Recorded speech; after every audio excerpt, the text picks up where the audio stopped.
Дэлхийн монголчуудын хэмжээл радио 88.3 дэлгэн дээр суугаад харуулаас сонсож байгаа хэрхэмтэнд өдрийн мэндийг дахин хүргэе. Улаанбаатар хотод 15 цаг 13 минут болж байна. Радион 3 дахь студиэс хөтлөгч Анжгаа хөтлөгч цэцэг найруулагч Чимбанар хамтран элдв шипийн нэвтрүүлгийг хүргэх гэж байна. Өдрийн мэнд хаа. За өдрийн мэнд хүргье. Баярлалаа. Манай нэвтрүүлгийн хамтран ажиллагчаар дэлхийн шилдэг технологи, бүрэн автомат хэв сугаалга, CC Cleaning Service хамтран ажиллана. За мөн 1 тэрбум хүртэлх бизнесийн зээлийг нэг өдөрт шийдвэрлэнэ гэсэн уриатаагаар Очир өндрөө ОМЗ банк бус санхүүгийн байгууллага хамтран ажиллана. За өнөөдөр бол 5 гарга. Миний нөгөө хамгийн дуртай өдөр байгаа. Юу гэхээр өнөөдөр бид нар элдв шипийн харилцаа гэсэн сэдвийн дагуу ярилцдаг байгаа. За тэгэхэд өнөөдрийн сэдв болохоор ээж ёстой ядаргаатай. За ийм сэдв байгаа. За тийм ээ. Ер нь бид нар аав ээжүүдтэйгээ нөгөө хажууд байгаа болохоор нэг тийм төдийлөн яг нэг бусад хүмүүстэй харьцдаг шиг илдэг байж чаддгүй. Бусад хүмүүстэй харьцдаг шиг халуун дулаан байж чаддгүй. Танд тэгж ажиглагдчихсэн үү? Гэхдээ тэгдэг ч юм уу яадаг чи. За ямар ч байсан өнөөдрийн сэдв бол юун тухай ярих гэж байна вэ гэхээр ээж аав нар ямар ч хэрэггүй юм ярих гэж байж хүний их ажлын хажуугаар байн уцаар залгадаг. Тэгээд нэг онц хэрэггүй юм ярьдаг. За тэгээд заримдаа бид тэсэлгүй үнэхээр ууралдаг те. Зарим нэг нь бараг загинсан ч гэсэн ийм тохиолдлууд бол дуулдж идэг. За тэгэхээр хэдүүлээ өнөөдөр бол те яг ингээд ээж аав чинь өөрлөө чинь залгадаг. Ажилтай ингээд янз янзын л үед залгана те. Ер нь жоохон завгүй ах үед чинь залгахтай. Тэгээд яг нэг хэрэггүй юм ярих гэж байгаа гэдгийг өөрөөсөө мэдчихэдэг штэ.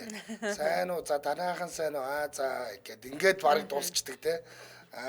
За те ямар чухал юм зүгээр ярмаар санагдаад тэгээд тэгэнгүүт ингээд нэг аймаар ажилтай ингээд чухал юм хийжсэн юм шиг царайлаад хүн ууралт юм аа.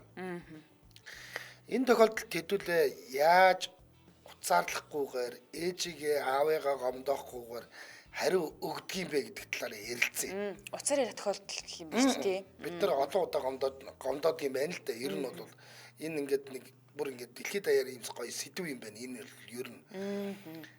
Ажилтай байгаагаа хэлээд эргээд ярий гэх тохиолдлууд байдаг. Ээж би ажилтай байна. За эргээгээд ярий гэд мартчихдаг. Мартна гэдэг айгүй хэцүү тий. Тий ингээд. Яг та эргээд ярьдгүү. Тий. Үгүй юу гэдгээ бас ярий. Тий. Мартсан тохиолдолд хизээ өн ярьж байгаа бол яаж уучлалтгүй гэдгийг. Та ер нь өөрөө санаачлаад ээж аавтайгаа ярьсан ярьдаг тийм сэрүүлэг байна уу? Зарим хүмүүс ингэж гэдэг. Би өдөр болгоо ээжтэйгээ ярьдаг. Яг ингээд сэрүүлэхтэй тий. Тэгэл өдөр болгоо ярьдаг. Сайн уу ээж дараараа. Тэгээд ингээд тодорхой чухал юм байвал тэрийг нь ярьцдаг. Нэг үгээр хэлбэл ингээд нэг тогтмол давтамж байгаа юу? Та ээж аавтайгаа ярьдаг. Тийм давтамж байгаа бол тэр давтамжаа хуваалцаач. Хэдэн 7 хоногт 2 удаа ч гэдэг юм уу, 1 удаа ч гэдэг юм уу ярьдаг тийм давтамж байгаа бол тэрийг ярий. Тэгээд манай ээж лав ингэдэг байхгүй. Тэгэл ярина л та бас л хаяа ямар ч хэрэггүй юмар ярина. Тэгээд ингээд ярингууд за ингээд таслаа баярлаа баяртай гэдэг ингээд таслангууд баярлаа гэдэг. Юунд аач баярлаа даа. Манай имээд гэдэг нь шүү дээ. Ярьсан баярлаа гэдэг. Тэрнийхэн төлөө ингээд би утсыг нь аваад ярьсны төлөө баярлаа. Тэнгүүд би айгу ингээд надад юм жоохон хүнд байгаад байдаг байхгүй. Юундаа баярлаад гэдэг юм болоо гэж тийм өрөвдөд ч ах шиг санагдаад идэв. Манай имээд хийд юм байна. Тэгээ би яг ээжтэйгээ яад юм бол гэж бодсон чи одоо яг нөгөө хамт амьдарч байгаа. Тэгээд нэгдүгээрт хоёрдугаарт юу юм бэ? Манай ээж харьцангуй залуу юм байна. Тийм учраас нөгөө нэг юм одоо бусад ээж аваад шүү нөгөө нэг ингээд нэг ойр зур яриаггүй ингээггүй тэгээгүй гэдэг асуудал битэрийн оронд гартгүй юм байна л та. Зүгээр нэг ямар хэцүү байдаг зүйл нь юу юм ингээд тэгэхээр яг эфиртэй байх үеэр ингээд нөгөө нэг групп чатанда ч юм уу тий одоо манай дүү байгаа би байгаа ээж бид гурав байгаа нэг групп чат гэдэг байхгүй. Тэрлэгөө тэр хоёр ингээд чатлаад идэг. Тэнгүүт ингээд миний Facebook би чи ингээд нөгөө лайв үзэхэд бол Facebook-оор оролцсон маа штэ. Тэгээ ингээд Facebook-ээр яг ингээд шууд явж байгаа нэвтрүүлгийн дундуур ингээд дон гэл ингээд чат ирээл тий тэр хоёр ингээд миний анхаарлыг сарниулаад байгаа надад жоохон хэцүү байдаг. Тэнгүүт намайг яг нөгөө нэг эфиртэй үеэр тойр болж бити бичиж байгаа чи гэдэг ч юм уу те. Эсвэл нөгөө шууд би группээс агаар авчид дараа нь буцаагаал юм чимчээ. Тийм л нэг асуудал байна. Тэрнээсээ одоо манай ээж харьцангуй залуу учраас яг залгах юм бол юу яа товч бөгөөд тодорхой ярьчин шаардлагатай үедээ залгана. Нэгдүгээрт хоёрдугаарт нэг тийм онцгийн шаардлагагүй зүгээр чат хүчит үлдээчдэг. Тэгээ тэрэнд нь би нөгөө нэг эфирээс гарч ирэнгүүтээ хариу хүчдэг. манай ээж чат бичиж мэддэггүй байхгүй юу? Мэддэггүй ч байгаа. Мэдвэл заавал сурчгал байх л та. Тэгтэл заавал ярьдаг. Тэгээд би заримдаа бол нэрнгээс уцаарлцсан байдаг. Тэгэл дараа нь айгүй гимшдгэлтэй. Яагаад гэх ч удаа чаавс хөрх юм тэгэл тэгээд эргээгээ залгана. Хаяа нэг ингээд би бол өөрөө санаачлагаараа нэг хаяа нэг. За ямар ч байсан 7 хоногт бол нэг удаа зайлшгүй санаачлагаараа яриад ах шиг байгаа юм. Тэгээ ингээ яриад ингэнгүүт чинь өө сайн уу маань үгээ. Тэгээ баярлалаа гингүүт нэх ингээ сонир болцдог тий. Харин тий имэйл тэгж яриад идэв. Бид нар ингээ яриаггүй байж байгаад ярахаар за залгасан нь баярлалаа, ярьсан нь баярлалаа гэл тэгэл видео кол хийхээр тэгж хэлэхээр нь мэдгүй яг ингээ дотор нэг юм ингээл өмрөөл явчих шиг болдог шүү дээ. Харин тэгдэг. За тэгэхээр өнөөдөр хэдүүлээ яг энэ тухайгаа л ярив. Ингээд нэг зүгээр л ээж чинь те ингээд чиний дууг сонсгоо чамд ингээд зүгээр яг мэндэ мэдүүлэх гээд те ингээд залгасныхын төлөө яах гээд уцаарлаад идэв юм бэ? Яага уурлаад идэв юм бэ те? Тихгүйгээр тэр хүнийг ингээд таныг энэ зэрэгтээ өсгөж хүндэлгэснийх нь энэ зэрэгтээ хүн болгосных нь төлөө яаж гоё эвтэйхэн би ч гэсэн сурмаар байгаа байхгүй. Яаж ингээд нэг гоё эвтэйхээ ингээд хариу өгөөд те ээжээ тийм байна юм байна гэдгийм бэ те тэр талаасаа ингээд бид нарт зөвлөгөө өгөөч. Энэ чинь хүн болгон ингээд тань шиг ингээд гоё зохицуулж чадахгүй л да энэ чинь. Зарим нэг над тийм монхог юмнууд чинь бол ингээд заримдаа нэрнгээс уцаарлчаад байна. Тэгэхээр яаж энэ харилцааг гоё байлгах вэ гэдэг дээрээ л шпигээ оолцъя. Ээж аавыгаа ярихад яаж ингээд ямар ч завгүй байсан, ямар ч их ажилтай байсан. Яаж ингэж гоё тэр хүний гоё сэтгэлдээ үлдээх юм бэ гэдэг л яриа штэ өнөөдөр яриа бол тий. Мөгөж раслахаа хийчихсэн байна. Ээж аваагаа амьд цэрүүнд нь уцаар ярихт нь их л цааргалдаг байсан. Одоо эндээ их харамсдгаа гэсэн байна. За тэгэхээр Улаанбаатар хотод 15 цаг 20 минут болж бид тээр хамтран ажиллагчид танилцуулжаад эфирийн утсаа найт хэдүүлээ эфирийн утасны шууд утас руу залгаад энэ талаар шпигээ хоорондоо хуваалцнаа. За нэвтрүүлгийн хамтран ажиллагчаар дэлхийн шилдэг технологи бүрэн автомат хэвс угаалга CC Cleaning Service хамтран ажиллаж байна. За тийм. За хэвс угаалгах гэдэг юмыг бид нар одоо ингээд нөгөө нэг сойцдоол нэг юм нэг бол тоос сорогч шиг юм л эргүүлээл ингээд төсөөлдөг төсөөл өнгөрсөн. Одоо яг энэ хамгийн орчин үеийн хэвс угаалгын одоо автомат хэвс угаалга бол манад ороод ирсэн байгаа юм байна. За энэний нэр нь CC Cleaning гэдэг ийм сервис шүү. За тийм байна. Тэгээд ерөнхийдөө бидний нэг хамгийн түрүүнд сонирхох зүйл бол үн байдаг штеп мэдээж тийм ээ. 1 м квадратын 10,000 төгрөгөөр угаад ингэнэ. Тэгээд хүргэлт нь 30,000 төгрөг болдог гэж байна. Өөрөөр хэлэх юм бол та хэвсээ аваач хийж өгөөд угаалгачаад танд буцаад хэвсэж аваач өгөхэд бол хүргэлт нь 30,000 төгрөг байдгаа гэж хэлж байна. Таны хэвсийг бол те орчин үеийн хамгийн супер бүрэн автомат суур машинаар угаад цэвэрлэж үйлчилнэ. Ажиллах цагийн хуваар нь болохоор өдөр болгон 10-аас 19 цагт ажилт юм байна. Өдөр болгон шүү. Тий. За таны хэвсийг авчгаад буцаагаад хөргөж өгөх хугацаа нь бол 5-аас 7 хоног юм байна. 5-аас 7 хоногийн хооронд хөргөж өгнө. За дөрвөн дамжлагтай юм байна. Нэгдүгээрт нь бол тоос шороог нь гөвдөг. Тийм бас автомат байгаа шүү энэ чинь. Нөгөө юм ялааны ялуураар зөгтөг биш. Хоёрдугаарт нь бол суур машинаар принтерлж норгоод эхлээд норгоод дараа нь шампундаад тэгээд гэж сойддаг тийм суур машин байлаа шүү дээ. Яг принтер шиг ингээд гүйлгээ угаачт юм байлаа. Тэгээд цэвэр усаар зайлж угаагаад за энэнийхээ дараагаар бол эхлээд ингээд нөгөө газар тавьж байгаа юм их ус байгаа шүү дээ. Шороо байгаа шүү дээ. Шороотой усыг ингээд зайлуулад ямар ч шороогүй усны дараа нь центр кук гэдэг тийм машинд хийгээд усыг нь сэгсэрчт юм байна. Одоо яг нөгөө нэг угаалгын машины сэгсрэгчл гэсэн үг шүү дээ. Тийм ээ. Бүтэн ингэж хуульж хийж чад гэж тийм байлээ. Хөндлөн эргүүлж тийм байлээ. Өнөөсөх чинь босоо эргэдэг бол үгүй тэгж хөндлөн эргүүлдэг ийм машин тэгээд за тэгээд дараа нь бол давхуур дээр тохоод сайхан хатааж цэвэрлээд тэгээд танд буцаага хүргээд өгнө. Тэгээ энэ хатаалга айгүй чухал юм байна шүү дээ. Яг нөгөө дуршлаг гарахад гэртээ нөгөө нэг хэв цэвэрлэгээ дуудаад гэртээ цэвэрлүүлж үтсэн. Тэгсэн чинь дараа нь нөгөө усын бүрэн шаваагүй бүрэн хатаагаагүйгээс болоод гэр тэр чигтээ нөгөө 3-5 хоногт айгүй чихтэй болчт юм билээ. Тэгээ хэвсэн дээр ямар ч ингэж нөгөө нүцгэн хөлдөө хөлөөр явах боломжгүй болчихно. Тэгэхээр эднийх чинь нөгөө хамгийн гол нь 5-7 хоног гэдэг байгаа шүү дээ. Энэ хугацаанд цэвэрлээд хатаагаад бүгднгийн яг сайхан жин там болгоод өгнө гэсэн үг. За Монгол хэвс бол ихэнх нь 100% цэвэр хоньны ноосоор хийгдсэн байдаг юм аа. Яг юм хоньны ноосоор хийсэн хэвс нь зөөлөн дулаан шүлтүрийн үүргээ бол сайн биелүүлдэг.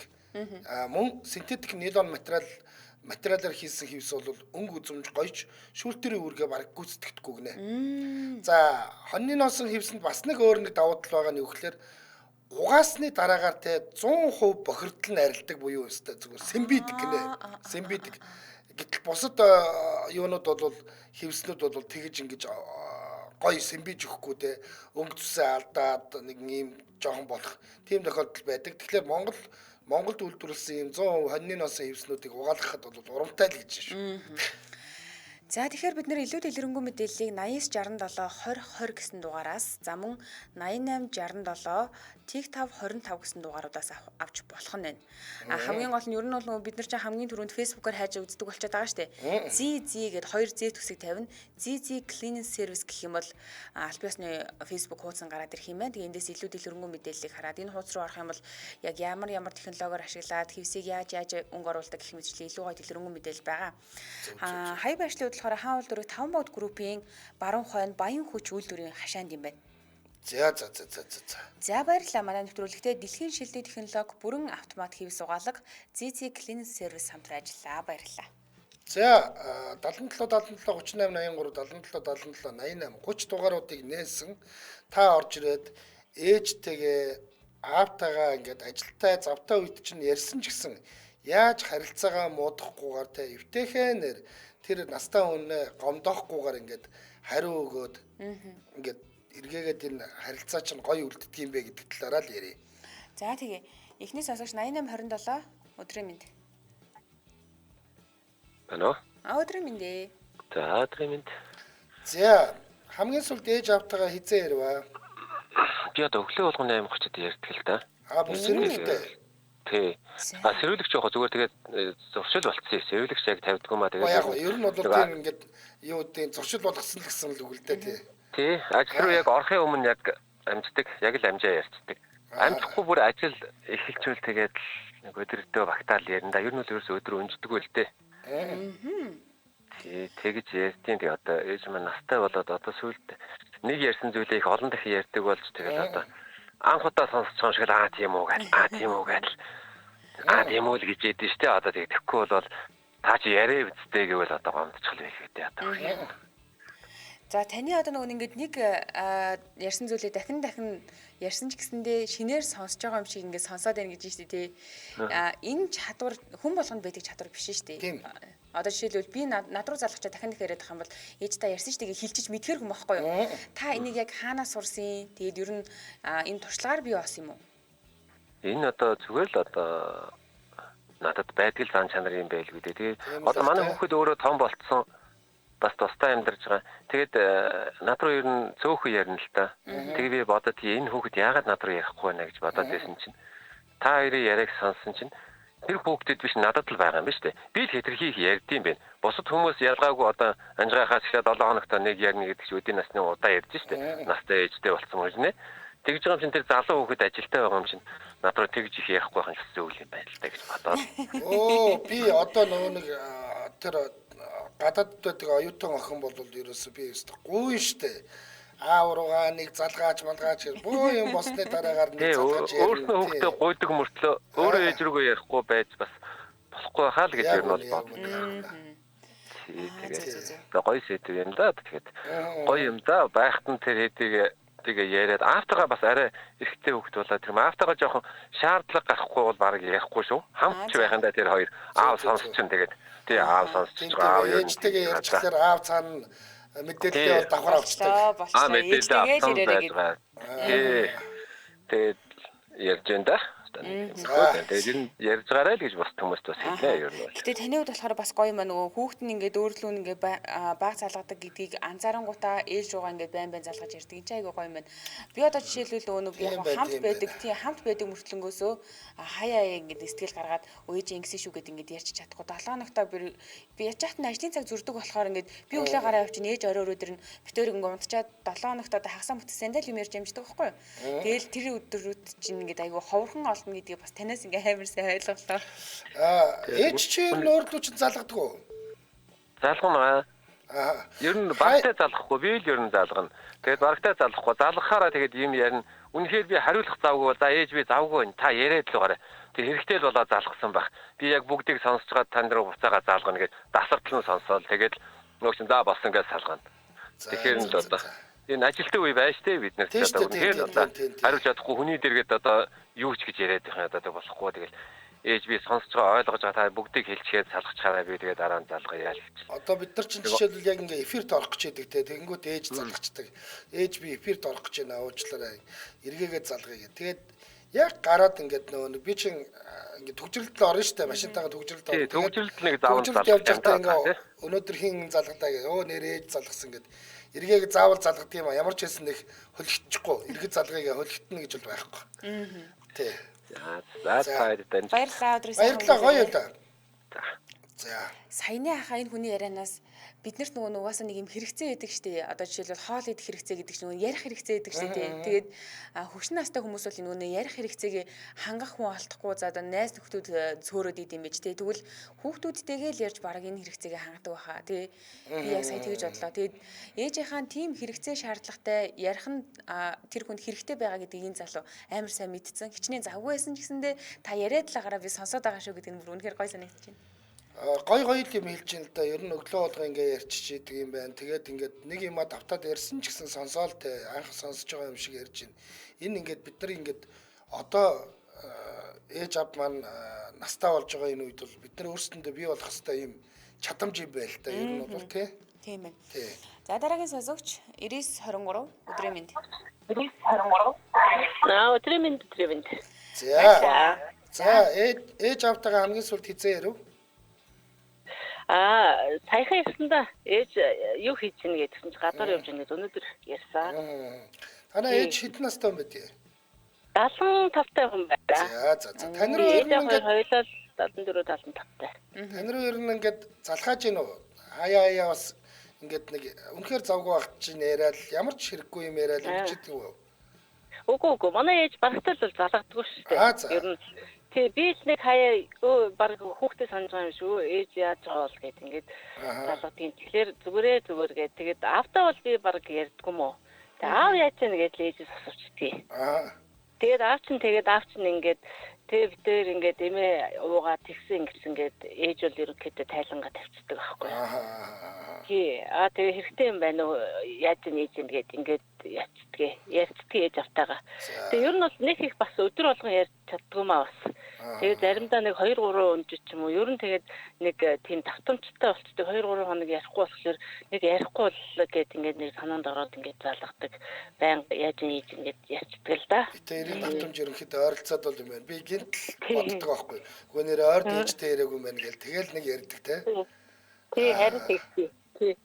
Тэгээ би ч өөрийнхөө сонир сайхныг яриад ээжээс яаж нээж ингээд нөгөө өөрсдийнх нь мэдээлэл солилцож байгаа юм да гэхээр. Зөв. Тий хамаатан цаад тэгсэн гинэ ингэсэн гинэ гэдэг ээж бол бас ахнад дүнстэй ярьсан барьсан юм аа өвцөн хавцсан юм аа тэр ингээд ярьцдаг.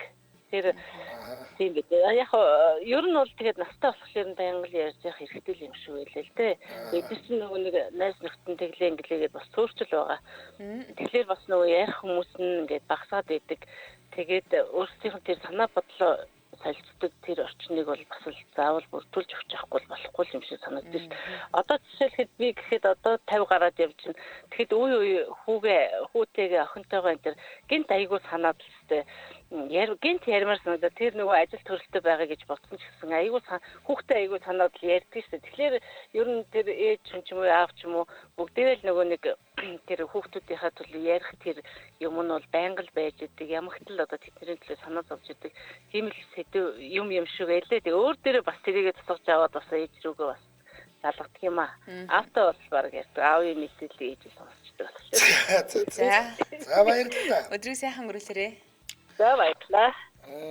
Ер нь л те бид нар ингээд өөрсдөө жоохон ухаалдаг л байх хэрэгтэй байна. Ер нь ухаалдаг л байх хэрэгтэй байна. Би өөрөө хүүхдээ яаж бодож байгаа вэ? Ээж маань яг намайг тэгж бодож байгаа штэ гэж бодох л өстэй байна л да тий.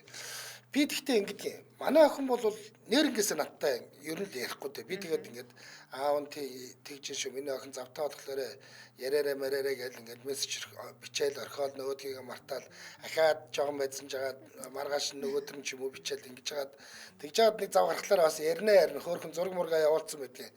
Би юмд оролцоод тэглээ мэглээ гэд. Тэгээд зарим айлын хүүхдүүд шал өөр. Өглөө болгоо ярьдаг тийм хүүхдүүд бас байна. Байна. Тийм ингээд би одоо ингээд хичээлдээ явж шүү дараараа тэ ингээд ийм байх шүү гэдэг. Тийм бас хүүхдүүд байна. Тэгэхээр хүүхдээс л болоод ах шиг байна тийм үү? Тийм хүүхдүүдээсээ тэгээ орчныхоо хүмүүжлээс болж байна. Манай ээж ерөөхдөө ингээ анзаараад хахад айгүй дуугаа татгшгүй юм байхгүй юу? За. Ер нь хүмүүстэй нэг тийм амар яриад илгээл ингээл хууч хөрөөд суудаг төрлийн хүн биш. Тэгээ ээжигээ хараад би бас ер нь жоохон дуугаа талын хүн болсон юм шиг байгаа. Тэгээ ээж битээр ингээд хоёулаа гэртээ байхаар амралтын өдөр бол ингээд өглөөгөр ингээд юм ярьж байгаа л тэгээ өдөөс хойш ингээд хоёр өрөөнд ороод утсаа ч юм уу тий эсвэл компьютераа ч юм ингээд үзээ суучна. Тэгсэн чинь гаднаас ингээд манай дүү ирэн штэ тий. Тэнгүүд манай гэрээ уур амьсгал бүр шаал өөр болдог. Шаал өөр. Яа тэгэхээр нөгөө хүүхд чинь бүр ингээд цаанаасаа ярих гэдэг хүүхд байгаа байхгүй юу? Айгуу нөгөө экстраверт. Тэгээл ингээд гэрийг бүр ингээд уур амьсгалыг амар гоё болгоол ингээд явчихна. Ээж битээр чинь хоёулаа ингээд хоёр талд ярихгүй сууж ирснэ. Дүүг ороод ирэх юм бол хүй хай май гэл ингээд ийм болоо явцдаг. Тэгэхээр нөгөө хүмүүсийн ээж аавуудын ч онцлог байна, хүүхдүүдийнх нь ч онцлог байна. Одоо манай ээж битээр шиг хүмүүс бол тэгэл тустаа гараад явсан ч гэсэндээ өдрөө болгоо ярьж чадах хүмүүс бол биш аа. Манай жижиг бол тэгж нэг ярьдаггүй байхгүй. Би л юм асуухгүй бол надтай ингээд юм ярихгүй. Тэгэхэд манай тэр зээ охин бол машин суулаад бол зүгээр өстэй нэр.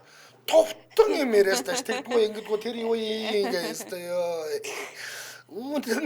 Үнэн бүжигнуулдаг нөхөр бас байж байгаа шүү дээ тэр чинь. Тэ. Тэгэхээр энэ чинь бас нэг хүний юу темпераментнээс нь бас хамаарал байдаг юм байна л да бас. Тийм байна. Нараа шагдрагчийн комментиг бэмшээ гэж бодлоо. Түрүү ингээд нүгийн комментиг уншичаад нулимс цэлгнээс одж байсан. Ээж маань миний асарханд байдаг. Өндөр настай, насны доройтол болоод юм ярихаа болсон. Би ээжээсээ надтай яриач гэж гуйдаг гэсэн мэлээ. Гих мэтчлэн сэтгэл хөндсөн комментууд өнөдөр маш их орж ирж байна шүү. Би ээжтэй бүх юмаа ярьдгаа ууж идсэн шоуцнаач хүртэл ярьж загнуулдаг. Тэр нь дараа нь надад гоё байдаг юм аа гэнэ. Би нэрээ барагтаа бол хүүхдүүд рүүгээ залгаж ярьдгүй юм байна. Одоо эдгээр насны нэрээ байгаа болоод ч тэр бах 65 гараад настан болохоор хүүхдүүд рүү ойр ойрхон залгаад хашааж залхаах байхаа л гэсэн байна. Яг залгая даа гэж бодож байгаад за энийг хийж байгаагаа дуусгачаа залгая гэж бодож дуусгаж амжаагүй байхад төрүүлээд ээж нь залгачдаг гинэ. Юу ч хийж байсан залхамаар санагдсан үедээ шууд л залгах хэрэгтэй юм бэ лээ. Ер нь бол нөгөө нэг ажил дуусахгүй учраас заваар нь амжуулж яхах зүг юм байна гэдэг санаа юм байна тий. Тийм. За дараагийн сонсогч. За өдрийн мэндэ. 9121. Өдрийн мэнд. Баярлалаа. За хамгийн сүүлд ээжтэйгээ хизээ ярив. Автагаа ч юм уу? Ээжтэй өчтөр өглөө ирсэн. За ер нь ээжтэй ингээд таныг завгүй байхад чинь ч юм уу үнэхээр их ажилтаа ингээд жоохон ажлын стресстэй байх үед чинь ээж аав чинь залгахад үед нь ингээд уурж ис уцаарлаж исэн тохиолдол байна уу? Байгаа. Бид нар яг тэгчдэг тий. Уурлаад нэг жоохон уцаарлаад ярьчаад орой ажил тараад нэг ажил гайгүй болсныхаа дараа орой нахаа буцаагаад залгадаг л да. Ажилтай чинь залгацлаа гэд харин тийм ажлын үеэр яаралтай залгаад гэд тэрийгээ дараа бол хаяа нэг тийм үе гарахгүй тий. Тэгээд яг тэр тохиолдолд ингэж залгаад ер нь юу гэж уучлах уудгүй. Жоохон ажил ихтэй байгаад нөгөө ажлын онцлогоос болоо жоохон стресстэй байлаа гэдэг нь бол ээж бол ойлгоцдог юм аа. Яхаар. Тий. Би нэг ээж санааг тэгж амар бол яриад идэггүй юм. Ээжтэйгээ нэг тэгж ярьдгүй юм. Манай ээж нөгөө дүүнэртэйгээ цуг байдаг болохоор нөгөө дүүнэр голцоо цуг байдаг болохоор нэг тэгж яриад идэг. Би голцоо эмээтерээ өссөн болохоор эмээтэйгээ илүү их ярьдаг. За. Эмээ ер нь бас хууч өрх дуртай юу? Эмээ бол нэр бараг 30 минут ярьчаа за дараа тухтай яриа гэд. Би бол өглөө тавсан үедээ өглөө ажилд явахдаа гэрээс гарахдаа залгадаг эмээрэг. Эмээ одоо өглөө 4 цагт ирсэн байдаг. Тэгээд 5 6 цагийн үе залгаад эмээтэйгээ 30 40 минут ярина ажил хүртлээ. Зөв. Тэгээ орой ажиллаа тавчаад би ажиллаа ингээ миний ажил ингээ болчлоо өнөөдөр ажиллаа игээд гоё ялаа гэдэг орой ахаа ярина. Ахаа бараг цаг шахуу ярина түгжээ. Тэгээ өглөө нэмээ ярьсан юм ахаал ярина. Тэрийг бол дэвтэртээ бүгднийг сонсно. Зөв. Манай эмээ бол нэг жоохон одоо бүр хөвшрөөд нар гарч байгаа юм болохоор тэгээд нэг юм бол олон дахин татаж ярина. Тэрийг бол цааргалахгүй бүгднийг сонсно. Өнөөдрийнхөө сэдвийн хүрээнд ярихад та бүхэн бол яг л адилхан байгаад л да. Би бас сая ээжтэй ингээл жоохон цухалдсан байгаад байдаг байхгүй юу. Тэгээд дараа нь ингээ айгүй харамсдаг л да. Тэгэхээр яг ингээл ярих үед нь яаж тэр нэг цухалдалтыгаа дараад та ингээд ээж би ингээд жоохон ажилтаа байна та би эргээгээд яриа. Яг чухал юм байвал хилээч эдэр гэж л сурмаар юм шиг байгаа нэ. Харин тэгж сурмаар байна. Тэгэхийн тулд одоо ямар яах ёстой болоо? Одоо тэрийг одоо яа тэрийг ерөөс бас ойлгохгүй яваад л жоохон өөртөө хилээл дадал болгоол тий ингээл систем байна. Тэгэхгүй бол ингээд дараа нь харамсаад идэг байхгүй. Тийм шүү дээ. Ээжигээ харин мэдрэмж муухай тий. За яг тийм юугаа бас нэг би өөр яг охиндоо гаргацаад идэв. Манай одоо нэг дунд ангийн охин. Тэгээ яг нэг яаралтай үе болоод над руу залгандаас нэг ажилтаа хахад залгаад нэг жоохон стресстэй хахад залгацгаад яг гадаа залгаад идэв ч юм уу. Тэгээд ингээд нэг жоохон тийм үед болохоор нэг ээж залгана, тэгээд нэг найз ч юм уу эсвэл охин бас залгана, эсвэл нөхөр залгаад ингээд өөр ингээд нэрвтүүлдэг байгаа. Яг тэр үеэр нь хэрэггүй сөөхөөс залгана. Тэгээд яг нэг ажил ихтэй ингээд нэг юм хумаа ингээд яаж захт чинь яг ингээд хэрэггүй үед ингээд залгаа. Тэгээ нэг хэрэгтэй болоод өөрөө залгахаар нөгөөдөл нь уцаа авахгүй. Уцаахгүй болчихвол уцаатламаар шүү. Тэрийг ганцаа зав гаргаад залгаж яхад чинь нэгэд уцаа авахгүй ба таач одоо яач тийм бэ гээл те. Тэгээ нэг 2-3 удаа залгана ерөөсөө дуудаад авахгүй болчихно. Тэгэхээр нөгөө өөрөө дэс юм аа ч гэдэм үү. Тэгээд байн юм угаад ирсэн юм аа гэж тэгж юм нэгэд. Тэгээд хурдаа тийм болцоод ид. Тэгээд л асуудалтай байдаг юм байна да ерөнхийдөө. Тэгээд ухаан суух болоогүй л үт юм байл үү те. Харин за холбосон баярлалаа өдрөө сайхан өнгөрүүлээрэ. За баярлалаа. За хишиг цэцэг Facebook хэрэглэгч ингэсэн мэт шүү. Ээжтэйгээ байнга ярьдгаа. Яг л найзууд шиг ээж маань ойр ойрхоо ярихгүй бол их ууралт ингэнэ. Бас блог хийгээ сурцсан байлээ гинэ. Ойр ойрхон залахгүй бол уурсандаа блог хийх нэ штэ. За Улаанбаатар хотод 15 цаг 40 минут нэвтрүүлгийн хамтран ажиллагчаа танилцуулаад өргөжлүүлье. 1 тэрбум хүртэлх бизнесийн зээлийг нэг өдөрт шийдвэрлэнэ. Очир ундраа ОМЗ банк бус санхүүгийн байгууллага. За ер нь ингээд 1 тэрбум төгрөг одоо жишээл бизнес хийж байгаа хүмүүсийн хувьд шүү дээ. 1 тэрбум төгрөгний зээл ингээ гараад ирэх юм бол үнэхээр сэпийн. Ер нь баргийн бизнес бол сэпийн. Өвөрл актер том үйлдвэр биш бол жижиг дунд гэдэг те. Жижиг дундынханд бол ер нь бол боломжооны мөнгө шүү дээ. Тэгээ энэ мөнгийг авахын тулд ихэвчлэн бид нар одоо яадаг гэсэн юм. Ястаа нөгөө нэг би энийг чинь авахгүйгээр ч амьдрч чадна гэдгийг харуулахуйц бичиг баримт шаардаад бөө юм болдог байсан. Хурд мурдаар 3-4 дамжсан хурд мурдаар ордог байсан бол одоо очир ундраа ОМЗ банк ус санхүүгийн байгууллагын зүгээс бол нэгэн өдрийн дотор 1 тэрбум хүртэлх бизнесийн зээлийг чинь шийдээд өгчнө гэж ингэж ярьж байгаа шүү. Тийм шүү дээ. Тэгээ ер нь бол ийм бизнес эрхэлж байгаа хүмүүсийн хувьд хамгийн чухал, хамгийн үнэтэй зүйл бол цаг хугацаа шүү дээ, тий. Зээл хөөцөлдөг бол 3-4 хоног, за болохгүй бол 7 хоног гэл ингээл зээлийн хониос л яваад хахаар тэр 7 хоног нөгөө алдсан хугацаа алдж байгаа тэр мөнгө гэдэг орлого гэдэг зүйл чинь хамгийн хэцүү байдаг. Тэгэхээр ганцхан өдрийн дотор энэ зээлийг шийднэ гэдэг бол очир ундраа банк бус санхүүгийн байгууллагын хувьд бол маш гоё яалтчгүй давуу тал нь болж өгч байна. За тэгээд очир ундраа ОМЗ банк бус санхүүгийн байгууллагын тухайд ярих юм бол 2008 оноос хойш 17 жилийн турш тасралтгүй үйл ажиллагаа явуулж байна. Тэгээд бизнес эрхлэгчид болон харилцагч нартай хурдан, уян хатан, найдвартай санхүүгийн шийдлийг санал болгож байгаа ийм туршлагатай байгууллага юм байна. За энэ 17 жил гэдэг чинь бол өөрөө тэ нөгөө ихтгэл төрхөөц ийм манайх шиг ийм зах зээл дээр бол тэ 17 жилийн доктортой үйл ажиллагаа гэдэг бол ихтгэл төрхөөц хугацаа байхгүй. Яг үнэ. Тэгээ эдний бас нэг ингээд таалагдаад байгаа зүйл нь болохоор уян хатан эргэн төлөлт буюу те таны бизнесийн мөнгөнгүүлгээний нийлүүлэлт орлого зарлагын чинь байдлаас хамаарат те уян хатнаар эргэн төлөлтөө ингээд тохиролцох бололцоог олгоно гэж байгаа. Энэ ямар гоё юм те. Тийм. За тэгээ энэс гадна хурдан шийдвэр буюу нэг өдөр шийдвэрлэдэг нь олон жилийн туршлагатай ийм байгууллагатай холбогдъё гэвэл 75 75 18 18 гэсэн утасны дугаар байгаа. 75 75 18 18. За мөн Facebook-ээс очир ундраа OMZ гэд латинаар бичих юм бол аль биесны Facebook хуудас нь гарч ирнэ. OMZ цэгмэн гэдэг вебсайтад хандах юм бол бас илүү дэлгэрэнгүй мэдээлэл авч болно. Ер нь бол одоо энэ чинь онлайн болцсон нөхцөлд бол вебсайт руу ороход бол бүх зүйл тодорхой болох байх. OMZ цэгмэн. За баярлалаа. Манай нэвтрүүлэгтээ 1 тэрбум хүртэлх бизнесийн зээлийг нэг өдөр шийдвэрлэнэ гэсэн уриатаагаар очир ундраа OMZ банкус санхүүгийн байгууллага хамтран ажиллаа. Элдвч би нэвтрүүлгийн дараагийн сонсогчийг авъя. Өдрийн мэнд. Өдрийн мэнд. За өнөөдрийн сэдв бол танд айгүй ойлгомжтой байгаа тийм үү? Тий, би ойлгосон. Хүмүүс ингээл ээжүүдтэйгээ ярьдаг, зарим нь ярьдгүй, завгүй гин. Миний хувьд бол ингэж боддог шүү дээ. Ер нь ямар нэгэн үед завгүй байсан ч ээжтэйгээс яриасаа л гэж бодож байна. Та жишээлбэл ээж аавтайгаа ер нь хэрэг ярьдаг хүн бай. Би бол ээжтэйгээ манай ээж бол нэг хөтөн мөднөөс сотоо гарлаа шүү гэхэл замд бол амар их залгадаг байсан. Тэгэл өөрөө ярьчихлаа гээл нөхөртөөгөө яриулдаг байсан хөвчлэн. Одоо бол ингээл амар харамсдаг. Өөрөө бол яриад явж байхгүй дээ гэж боддог ш.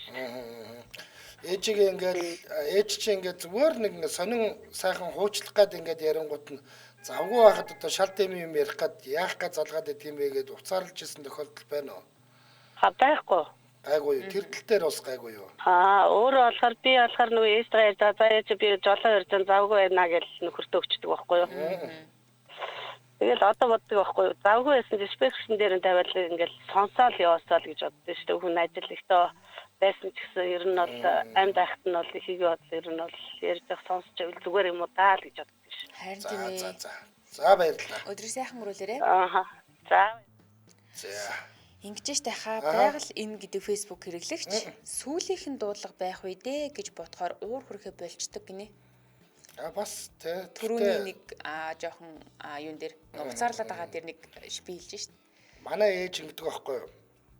Манай ээж ч байх. Манай ээжийн үеийнх одоо бүгдээрээ л тийм л байлгүй дээ. Хамаагүй нутгаас нь ингээд нэг хүн урж ирээд имлэг төвцсөн байсан ч иргэн гээл.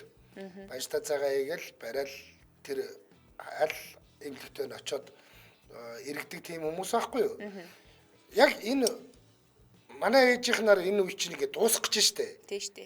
Ийм нөгөө сэтгэлээрээ хүмүүс нь тэгээд тийм хүн ирэх гэсэн юм миний хүнийг хурж ирээд нэг унаагаараа туслаад өгөөч гингүүд. Ээж би үнэхээр завгүй байдгийг штэ. Та одоо ингээд хамаагүй хүн ирэхийн төлөө ингээд миний ингээд ажлыг ингээд барах гээд байх юм ах ингээд би хаяа уцаарлан тэгээд бодоод байхнаа тэгээд тэр хүний зүгээр л тэр нэг гой сэтгэлийг нь хөндлөх хэрэгтэй байл л дээ. Бүр хамаагүй үнд ингэж сэтгэл гаргаж байгааг юм. За дараагийн сонсогч 99-ээс өдрийн мэндэ. Сайн байна. За сайн байна уу. За өдрийн мэнд хүргэе. Сүүлд хизээ ээжтэйг юм уу автаа уцаар ярив? Би нөгөө багасаа бид нарт ээжгүй өссөн болохоор автаагаа л байсан. Автаагаа хамгийн сүүлд 11 жилийн өмнө ярьсан. Тэгээд би яг миний хэлэх гэсэн санаа бол ёо аав ээжтэйгээ ч юм уу хин нэгэнтэй ярих хамгийн сүүлийн удаа ярьж магадгүй гэж аав ярьж байгаарай. Би бол яг автаа хамгийн сүүлийн удаа ярихад манай аав юм би жоохон тааруу байсан. Тэгээд би аав ажилтайгаа би орой тань руу заавал эргээ ярина гэсэн. Тэгээд би оройн ажилтаа байж байгаа бас ярьж чадаагүй маргааш нь болгосон. Тэгээд ярих боломжгүй болсон байсан. Тэгээд бүх хүнийг бол тэ аав ээж рүүгээ тэгээд хамгийн сүүлд одоо хэцүү нь автагаа хамгийн сүүлд ярихад чи яг орой залгана гэж тэгжсэн. Тэгээд би залганаа гэж жагаад яриаггүй. Тэгээд одоо амьдралдаа харамсаж явдаг ганц хоёрхан зүйлээ номер 1 нь бол тэр байдаг. Тэгэхээр би бол дүүнэртэйгээр найз нөхдөйгээр автаа ээжтэй байна гэдэг бол ад жаргал тэднэртэйгээ хамгийн сүүлийн удаа ярьж ийн гэж одоо хамгийн сайнараа бүх юм ярьж байгаарай гэж хүсдэг. Яг хоо манай бодвол нэг тийм амар бид нар дан ирчүүд байсан болохоор нэг чухам амар юм яриад байдаггүй. Тэр яриуд нэг тийм тайм юм их ярьдаг байсан. Гэхдээ одоо тайм юм байна уу юу вэ тэрийг нэг хамгийн сүүлдээ ярих хэрэгтэй байсан юм уу би өөрөө яриаггүй тэгээд нэг тийм харамсалтай юм болт юм аа тэгээд сонсож байгаа хүн байгаа заавал аав ээжтэйгээ ярьж байгаарай. Одоо энэ залгаа даав гэж өгөөч ярихад бамг юмгүй шүү дээ. Хоёулаа ер нь яг адилхан юм шиг байна. Би бас яг ингээд сүүлд автагаа ярихад манай аав намайг миний охин над руу нэг 20,000 нэг жилөө хийгээд ирэх сэргээгээд гэж гисэн байхгүй юу. Тэгээ би нөө ажилдаа байсан болохоор тэрийг нь мартцсан. Тэгээ тэрнээс хойш ерөөсөө дуудлага ирээгүй байж хагаад угаасаа ч тэгээ би энэ мойс мэдхгүй мартна гэдэг бол ер нь амар тэнэг асуудал юм байна. За заавал байгаарай гэж хэлээ да өөр. За баярлалаа. Аа. За тэгээ өнөөдрийн сэдв өөрөө жоохон хүн сэдв байл. Гэхдээ надад бол таалагдлаа. Олон хүмүүст бас ингээд нөө сэрүүлэг болж өгсөн байх. Олон хүмүүсттэй нэрнгээс ээжтэйгээ нэг ярьч, аавтайгаа нэг ярьч гэсэн ийм бодлыг нь төрүүлж өгсөн байх гэж найдаж байна. Тэгээ яг нь ер нь бол хүн чинь ингээд нөө ухаан суух болоогүй ч гэдэг юм уу. Тэгэл дараа нь ингээд нэг хотлоо тэнэг байсан руугаа чихээд авах биш. Ер нь л тэ ингээд нэг хүний үр шиг байгаад тэ хүний хүүхд ямар ч тохиолдолд одоо бид нар тэр нэг ээж гэдэг хүн аав гэдэг хүнд нэг өртөө гэдгийг мэдрээд тэр хүмүүсийг ингээд нэг дуудлагыг нь аваад за ямар ч ажлын стресстэй байсан гэсэн ямар ч завгүй байсан гэсэн сайхан тайлбарлаад тэ за ээж би яг одоо ингээд хипиртэй орох гэж байна би гарангуудаа дуусаад завтаа болгонгуудаа тань руу яригээд тэгээ марталгүй сайхан ярьцдаг баймаар байна. Тэгээ ер нь өөрөө нэг ингээд санаачлаа залгачдаг байвал уг нь амар л юм байна л да өглөө болго ярьцдаг байвал тэ. Аха надад болохоор нөгөө таны яг тэр нөгөө орой ингээд нэг жоохон завтай болонгуудаа өнөөдөр залгасан дугааруудаа шүүж хардаг тэр шипи надад аягүй таалагдсан байхгүй юу. Одоо магадгүй тэр үед би яг ийм дадалтай байсан бол өө аав нэр над руу нэгж явуулаад хараа гэжсэн ш тэгээд явуулсан байсан бол харамсахгүй ч гэж магадгүй штэ. За гой нэвтрүүлэг боллоо. За баярлалаа. Баярлалаа.